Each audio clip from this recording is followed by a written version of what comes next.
I often set a goal, but later choose to pursue a different one. Wouldn't it be a wonderful life to find some learning curve that you don't want to drop out of? The common denominator that I have discovered across achievement in every domain is something that is not correlated with your IQ or any other measure of talent, and that is grit. Now, before I tell you what I've discovered about grit, I just want to say, grit's not the only thing that you care about. I know this. You have some infinite bookshelf in your head of all the things that you want to be, that you hope your workplace culture will exemplify and support. But I will take this book off the shelf, so to speak, because it is a common denominator, and it is something I believe that we can all develop intentionally. Now, I'm going to give you some items from the grit scale. So, let's go. This is a questionnaire that I developed from interviewing high achievers, and when I assess grit, I ask you to reflect on, for example, whether if I talk to people who work closely with you, would they go out of their way to tell me that you're an especially hard worker? Here's another item. Rate yourself. Do you finish whatever you begin? This is my personally favorite item. It's the single most predictive item on the entire questionnaire. Of course, I'm sure you're wondering whether it's okay to quit things.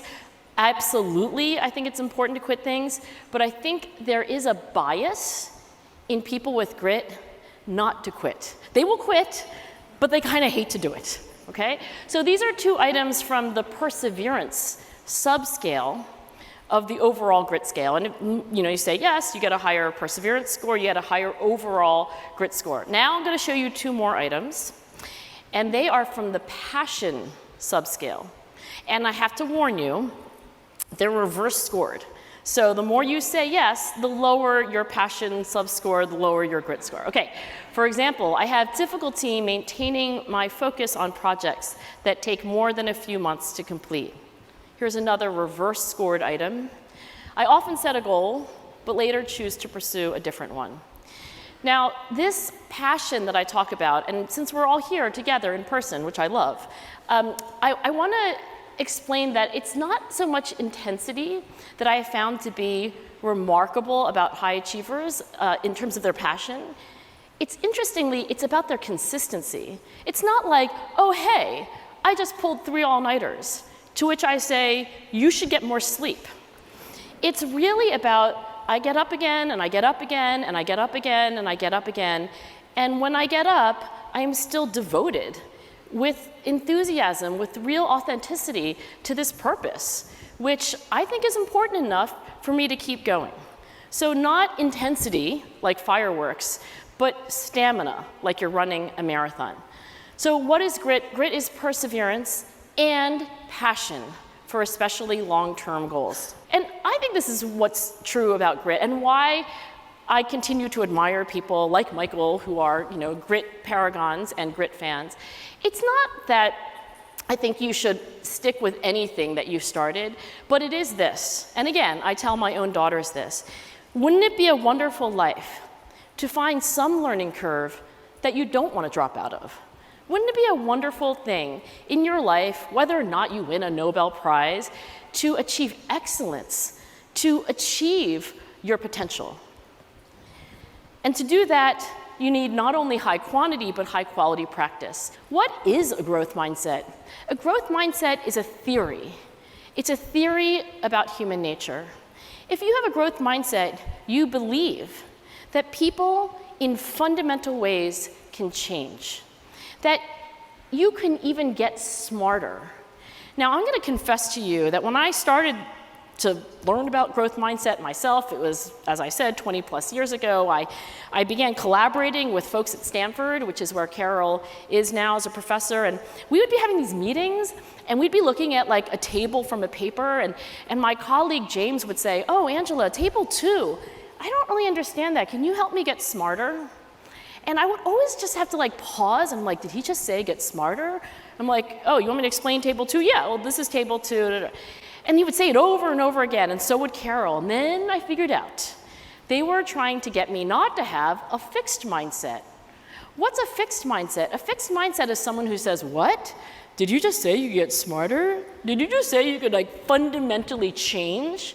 I mean, because either you're smart or you're not. You're a gifted public speaker or you're not. You're a natural athlete or you're not.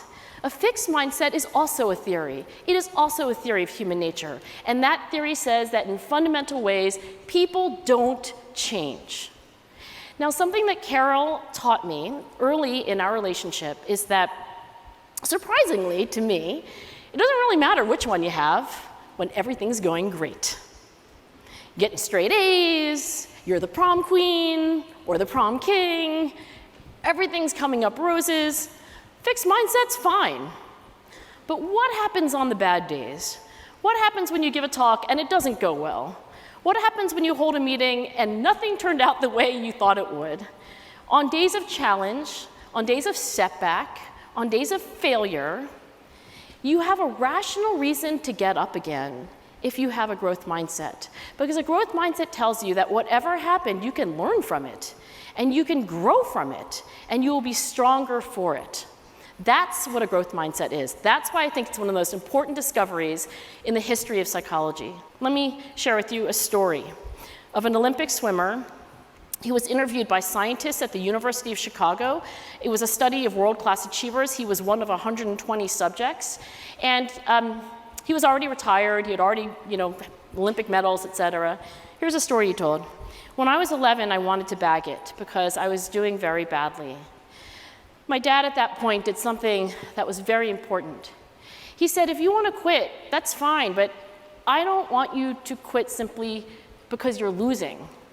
So I'm going to continue to drive you to workouts and force you to swim. And once you turn 12 and you're at the top of your age group, you'll start to do well. If you want to quit, then that's fine.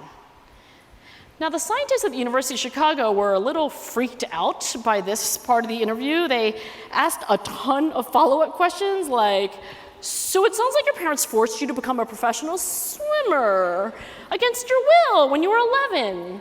And the swimmer said, no, you're not, I'm not communicating the context. My mom and my dad loved me so much. They just didn't want me to quit on a bad day. I have interviewed dozens, if not hundreds, of paragons of grit. Every single one of them has a story like this, and so do you. And what I want to share with you about what I've learned about grit is that it's not DIY. It's forged through relationships, because frankly, everybody has bad days. We might not get into it, but I had a lot of bad days last year writing my second book, and I said out loud, I quit. I said it while sobbing. Right? And my mentors, including my editor, but also my husband, said, if you want to quit on a good day, that's fine. But I care about you too much to let you quit on a bad one. And finally, let me open the aperture up to its widest diameter and say something about culture, something you know more about than I do.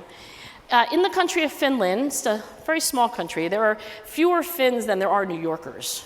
Let's give you some context. In Finland, they have this word called sisu, and sisu translates directly to intestines, actually, but the symbolic meaning is fortitude or grit. And the Finns believe that only they have sisu. So when the French give up, and the Americans, of course, have given up, and the Japanese have given up, everyone's given up, the Finns are like, but we still stand strong because we are Finns and we have sisu. Now, I had a graduate student named Amelia who came to work with me for a year, and I said, Amelia, you cannot have something inside your intestines that makes you different from everyone else. And she said, Professor Duckworth, with respect, you're missing the point. It's about identity. What is culture if not the way we do things around here? And she said, that's what makes us special. That's what gives us strength. And I could not agree more. I think workplace culture is one of the most important things that anybody could work on. Because I don't think you can express grit or develop grit if you don't have a great place to work.